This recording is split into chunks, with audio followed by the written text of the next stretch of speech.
રાજ્યમાં સૌથી વધુ મત ધરાવતા કોળી ઠાકોર સમાજ હવે ભવિષ્યમાં પોતાની જ પાર્ટી બનાવી શકે છે.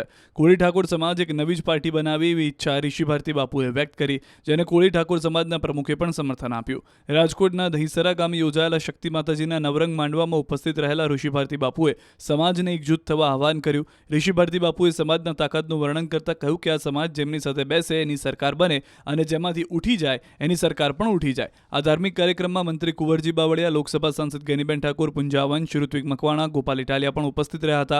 ત્યારે ખુલ્લા મંચ પરથી કોળી સમાજના સંત અને મહામંડલેશ્વર ઋષિ ભારતી બાપુએ રાજકીય પ્રવચન આપ્યું. તેમણે કહ્યું હતું કે કોળી સમાજનું વોટિંગ પહેલા નંબરે છે. ભગવાનની ઈચ્છા હશે તો કોળી સમાજ પોતાની અલગ રાજકીય પાર્ટી પણ બનાવી શકે છે.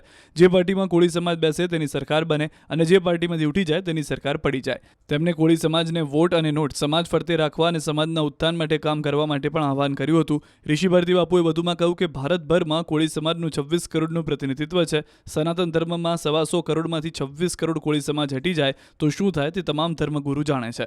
ઋષિ ભારતી બાપુના રાજકીય પ્રવચન બાદ રાજકીય ચર્ચાઓ શરૂ થઈ છે. QR કોડ સ્કેન કરો અને ડાઉનલોડ કરો News 18 એપ. મેળવો ગુજરાત અને દેશ દુનિયાની પળે પળની અપડેટ્સ.